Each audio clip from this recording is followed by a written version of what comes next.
ठाकुर जी के परम भक्त हुए, सब लोग शायद नाम जानते होंगे, श्री हरिराम व्यास। हरिराम व्यास जी हमारे वृंदावन के सबसे ज्यादा यश को गाया है हरिराम व्यास जी ने। ओरछा के राजा मधुकर शाह के गुरुदेव श्री हरिराम व्यास। अब हरिराम व्यास जी का चरित्र तो बहुत बड़ा है, पर मैं सूक्ष्म में कह दूं कि उनको साक्षात महादेव ने प्रकट होकर के कहा कि व्यास जी आप विद्वान इसलिए नहीं बने हो कि आप असहाय लोगों को हराते रहो। वो अपनी विद्वत्ता से सबको हराते थे। महादेव ने कहा कि आप तो विशाखा जी का अवतार हो, आप ठाकुर जी की निज सहचरी हो, आप तो जाओ और जाकर के वृंदावन के यश का गुणगान करो। बंधुओं एक बात हमारी सुनेंगे ध्यान से, अगर आप कहीं और जन्मे हैं, किसी और स्थान में रहते हैं और किंचित आपके चित्त में ब्रजवास की भावना हो जाए और आपको ब्रज मिल ही जाए, तो निश्चित ही इसमें महादेव की ही अनुकंपा समझिएगा। हमारे ब्रज में बाहर के लोगों को बसावे में, लोग बाग श्री जी से प्रार्थना करते हैं कि हमको ब्रज में बसाओ, लोग बाग ठाकुर जी से प्रार्थना करते हैं कि हमको ब्रज में बसाओ, यमुना जी से संतों से प्रार्थना करते हैं कि ब्रजवास मिल जाए। आज हम सूत्र बता रहे हैं, ब्रजवास की यदि इच्छा हो तो महादेव की आराधना करो, महादेव ब्रज में बसाएंगे। महादेव को ही अधिकार है ब्रज भेजने का। कितनों को भेजा? हरिराम व्यास जी को ब्रज भेजने वाले श्री महादेव। हरिराम व्यास जी जब वृंदावन आ गए तो वृंदावन से उनका जाने का मन नहीं हुआ। तब ओरछा से कई ब्राह्मण गए, उनके परिवार के लोग गए, मधुकर शाह राजा स्वयं चला गया। और मधुकर शाह राजा ने तो वो किया जो कोई नहीं किया। उसने कहा हरिराम व्यास जी से स्पष्ट कहेंगे कि चलो वापस तो नहीं जाएंगे, इनके गुरु जी से आज्ञा दिलवा देंगे तो इनको जाना पड़ेगा। तो मधुकर शाह ने जाकर के श्री हितरवंश महाप्रभु को जाकर के प्रणाम किया, राधा वल्लभ लाल जी के मंदिर में वंदन करके, और हितरवंश महाप्रभु से मधुकर शाह ने कहा कि आप हरिराम व्यास जी को आज्ञा दीजिए कि वो वापस ओरछा चले जाएं। तो महाप्रभु जी बोले भैया ये आज्ञा उचित तो नहीं है, किसी को ब्रज में रहने की इच्छा है तो तुम उसको वापस क्यों ले जाना चाहते हो?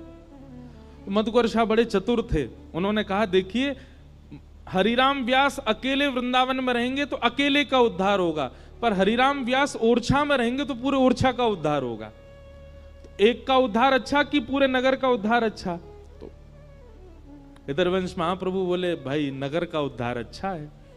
तो बोले आपसे प्रार्थना है कि आप इनको आज्ञा कर दीजिए कि ये वापस हमारे साथ चलें। तो महाप्रभु जी ने स्वीकार कर लिया, ठीक है हम हरिराम व्यास जी से कह देंगे कि वो वापस आपके साथ चले जाएं। एक बहुत अच्छा पद है उनका, मैं वही ढूंढ रहा हूं। वाह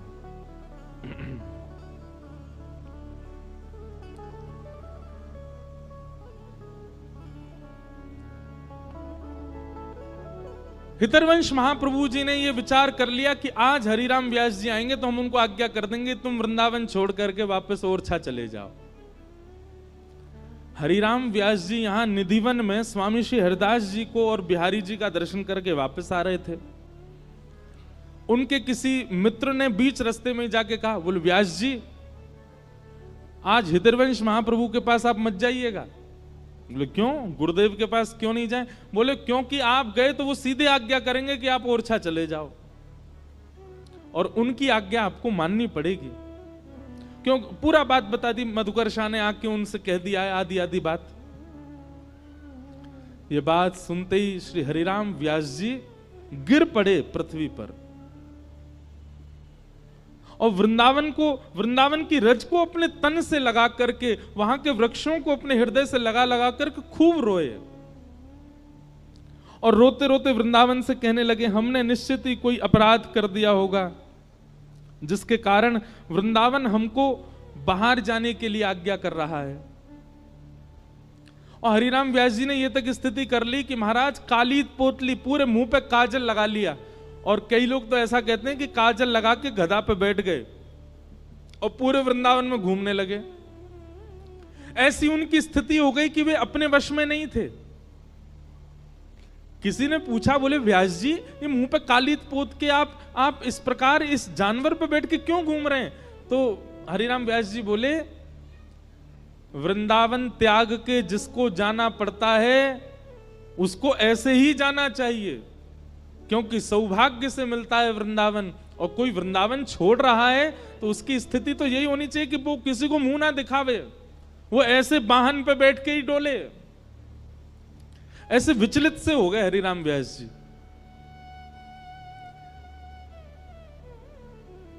हितरवंश महाप्रभु जी ने जब हरिराम व्यास जी को देखा तो ओरछा के राजा मधुकर शाह जी से कहा, देखो व्यास जी की स्थिति देखो, वृंदावन को त्यागने के लिए ये बिल्कुल राजी नहीं है। अगर ये वृंदावन से तुम इनको ले भी गए ना, ये प्राण त्याग देंगे अपने। ऐसा मत करो। मधुकर शाह जी तब वापस लौट गए और मधुकर शाह जी ने कहा कि भाई हरिराम व्यास जी को अब इनका परिवार ही ला सकता है। तो फिर परिवार भेजा। अब परिवार के लोग जैसे वृंदावन में आए तो हरिराम व्यास जी वृंदावन में रहते थे, आनंद करते थे। परिवार वालों से बचने के लिए कुंज निकुंजों में घूमने लगे हरिराम व्यास जी। और तभी आपको घंटे घड़ियाल की आवाज सुनाई दी, राधा वल्लभ लाल जी का महाप्रसाद बट रहा था। हरिराम व्यास जी सबसे आगे खड़े होते थे पंक्ति में, लेकिन आज परिवार वाले घूम रहे हैं वृंदावन में तो इतना विलंब हो गया कि कैसे पहुंचे। अवसर पाकर के हरिराम व्यास जी दौड़े राधा वल्लभ जी के मंदिर की ओर। तब तक प्रसादी बट चुकी थी सब में। हरिराम व्यास जी जब तक पहुंचे सब में बट चुकी थी। अब हरिराम व्यास जी बोले, आज तो हमारा नियम टूट गया, हमको प्रसादी मिली नहीं ठाकुर जी की। तभी वहां झाड़ू लगाने वाली कढ़ी पकौड़ी आदि सब पा रही थी। हरिराम व्यास जी गए और उसके आगे हाथ पसार के खड़े हो गए। बोले, बहन आज मुझे प्रसाद नहीं मिला, आप अपने पात्र में से कुछ प्रसादी मुझको दे दो। अब यहां हरिराम व्यास जी उस मेहतरानी के आगे हाथ पसार के बैठे थे, इतने में ही उनका परिवार वाले सब वहीं आ गए और वो दूर से हरिराम व्यास जी को देख रहे थे। और सब घर के लोग बोले, अरे राम राम राम, देखो ये व्यास जी क्या कर रहे हैं। इतने विप्र कुल के, इतने ऊंचे कुल के, इतने विद्वान हरिराम व्यास जी वृंदावन आके पागल हो गए, एक मेहतरानी के आगे हाथ पसार रहे हैं। मेहतरानी बोले कि मेरे यहां का प्रसाद आप ले नहीं सकते, मेरे हाथ का छुबा आप नहीं पा सकते नाथ। हरिराम व्यास जी बोले, क्यों? बोले, क्योंकि मैं मेहतरानी हूं, झाड़ू पोंछा लगाना मेरा काम है, आप मेरे हाथ का स्पर्श किया प्रसाद नहीं पा सकते। हरिराम व्यास जी बोले, अरे प्रसाद मेरे हाथ में आवे चाहे तेरे हाथ में आवे, पर वो प्रसाद हमेशा प्रसाद ही कहलावे। प्रसाद जब भेद ना करे कि मैं विद्वान के हाथ में जा रहा हूं कि मैं मेहतरानी के हाथ में जा रहा हूं, तो फिर मैं और तू इतना भेद क्यों मान रहे हैं? प्रसाद तो प्रसाद है, वो ये ना देखे कि मैं कौन के हाथ में हूं, चल जल्दी कर अब मुंह को दे दे। और इतने में मेहतरानी ने कढ़ी पकौड़ी हरिराम व्यास जी को दी और हरिराम व्यास जी तुरंत पा गए। अब इस दृश्य को देख करके व्यास जी के परिवार के लोग बोले ये अब हमारे किसी काम के नहीं है, जो पागल हो चुके हैं। हमने सुना था कुछ दिन पहले गधा पे डोल रहे थे, मुंह पे काली पोतली थी, और आज बताओ इनको ये विचार नहीं कि किसके हाथ का पाना चाहिए। मेहतरानी के हाथ की पकौड़ी खा गए। परिवार वाले आए तो थे व्यास जी को ले जाने, पर स्थिति देख करके व्यास जी को ही छोड़ के चले गए, बोले अब हमारे किसी काम के नहीं है। तब हरिराम व्यास जी ने ये कुछ पंक्ति गाई है, ध्यान से सुनिएगा। वृंदावन से प्रीति करने वाले बहुत ध्यान से सुनना। व्यास मिठाई विप्र की, तामे लागे आग, वृंदावन के स्वपच को झूठन खइए माग। वृंदावन के स्वपच को रहिए सेवक होए, तासों भेद न कीजिए पीजे पद रज धोए। व्यास कुलीन निकोटि मिले, पंडित लाख 25, स्वपच भक्त की पनही तुले न तिनके शीश। व्यास स्वपच बहु तरि गए, एक नाम लवलीन। चढ़े नाभ अभिमान की, बूढ़े बहुत कुलीन। यहां पर श्री व्यास जी ने जात पात की सारी बातों को एक किनारे कर दिया और कहा भैया हरि जात पात पूछे नहीं को, हरि को भजे सो हरि को हो। वृंदावन के तो स्वपच की भी अगर प्रसादी मिल जाए तो उसको पालो। उसके आगे अगर कोई बहुत बड़ा विप्र कहीं और का आपको कुछ दे रहा हो तो उसको भले ही मत स्वीकार करो, वृंदावन का कोई कुछ दे दे उसको स्वीकार कर लो। ऐसा अनन्य प्रेम, ऐसा अखंड प्रेम वृंदावन के प्रति श्री हरिराम व्यास जी का था। तो हमने ये विषय क्यों शुरू किया कि आपको बंधन नहीं छोड़ने पड़ते, आप ठाकुर जी को पकड़ लो, सारे बंधन ठाकुर जी अपने आप छुड़वा देंगे आपसे। ऐसी ऐसी क्रिया करवाएंगे कि कोई आपके संग रहेगा ही नहीं, पर सब छोड़ छाड़ के चले जाएंगे, अकेले ठाकुर जी रहेंगे। फिर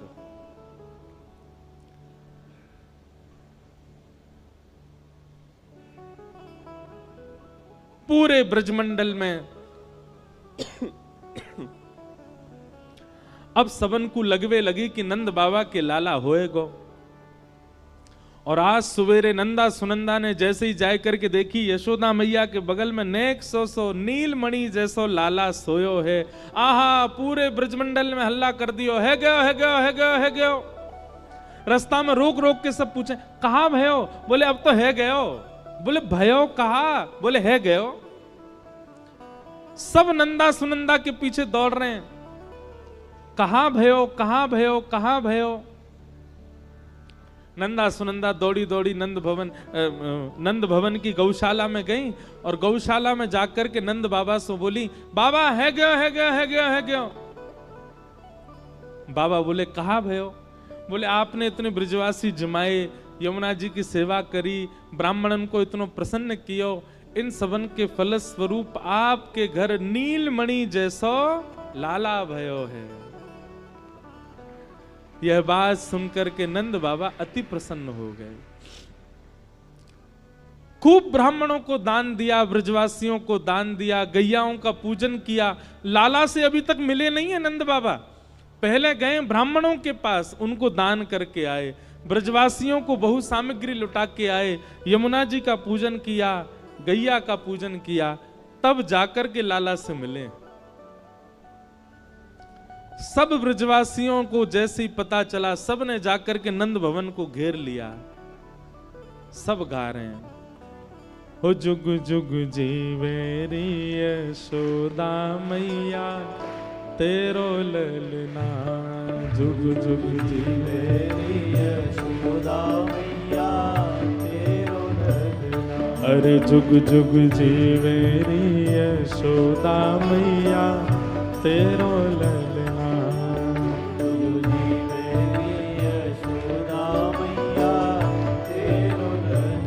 अरे हाँ तेरो ललना नंद रानी तेरो ललना,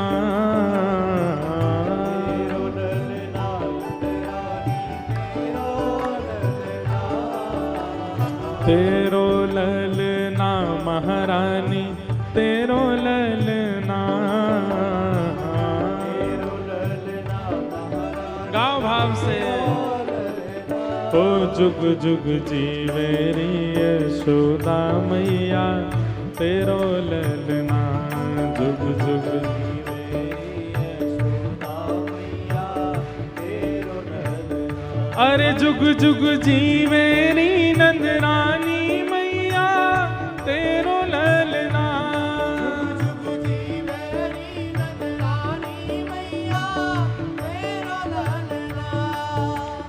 बड़े भागते यशोदा मैया ऐसो सुत तन जायो, बड़े भागते यशोदा मैया ऐसो सुत तन जायो। ओ बड़े भागते यशोदा मैया ऐसो सुत तन जायो, बड़े भागते यशोदा मैया ऐसो सुत। कैसो सुत? पूर्ण ब्रह्म जगत को स्वामी सोते ने गोद खिलायो, पूर्ण ब्रह्म जगत को स्वामी सोतने गोद खिलायो। हाँ पूर्ण ब्रह्म जगत को स्वामी सोते ने गोद खिलायो। पूर्ण ब्रह्म जगत को स्वामी सोतने गोद खिलायो। ओ याकू मगवा दे पलनवा तेरो ललना। याकू मंगवाए दे पलनवा तेरो ललना। अरे जुग जुग जीवेरी यशोदा मैया तेरो ललना। जुग जुग जीवेरी यशोदा बोल नंद के लाला की।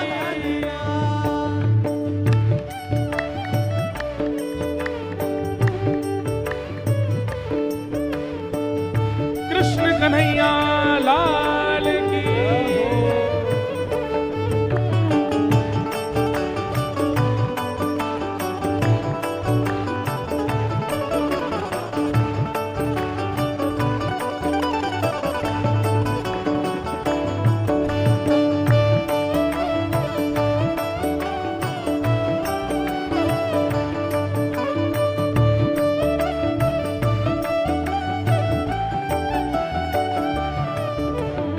ये बात बताते बताते मेरे रोंगटे खड़े होते हैं कभी कभी कि ब्रजमंडल में ऐसा हमारे आपके जैसा उत्सव नहीं हुआ है। ब्रजवासी नाच रहे गा रहे उत्सव मना रहे, उन्होंने लाला को देखा ही नहीं है अभी भी, फिर भी नाच रहे हैं, अपने घर सजा रहे हैं, एक दूसरे के कंधे पर चढ़ चढ़ के उछल उछल के कह रहे हैं बधाई हो बधाई हो। मानो ऐसे उत्सव मना रहे हैं कि जैसे ये लाला के सगे भैया हों, लाला के सगे चाचा हों, लाला के सगे संबंधी हों। दूर दूर तक संबंध नहीं है, लेकिन फिर भी इतना उत्साह ब्रजवासियों में भरा है, सब नाच रहे हैं। भागवत जी में वर्णन है, अवाद्यंत विचित्राणी वादित्राणी महोत्सवे। बोले जितने वाद्य हैं ना, तबला ढोलक ढोल नगाड़े, ये सब तो 6-7 दिन बजे, पर उत्सव तो चल ही रहा। 6-7 दिन बाद इन सब के ये सब फूटने लगे। तो बोले फिर ब्रजवासी उत्सव कैसे मना रहे हैं? तो व्यास जी वर्णन करते हैं, अवाद्यंत विचित्राणी। कोई अपने मुंह को फुला करके मुंह से आवाज निकाल रहा है, कोई आवाज निकलने वाली कोई भी सामग्री मिल जाए उसी को बजा रहे हैं। बिना बाल वाला कोई आ जाए तो उसके सिर को ही बजा रहे हैं, कोई किसी के पेट को ही बजा रहे हैं। बस उत्सव मना रहे हैं, सब नाच रहे हैं गा रहे हैं, और सब कहा कह रहे हैं भैया बोरो मत मैयो, नंद बाबा के लाला भयो है तो को भी बधाई हो, तेरो पेट धन्य है जाए। ने कि यहाँ पे ढोलक बजवा ले, मोटे मोटे पेट वाले भी अपने ढोलक बजवा रहे हैं, कोई सिर पे बजवा रहा है, कोई अपने हाथों से विचित्र विचित्र वाद्य बजा करके सब नाच रहे हैं। सब ब्रजवासी कह रहे हैं हे यशोदा मैया, धन्य घड़ी जब होए यशोदा मैया कह के बोले।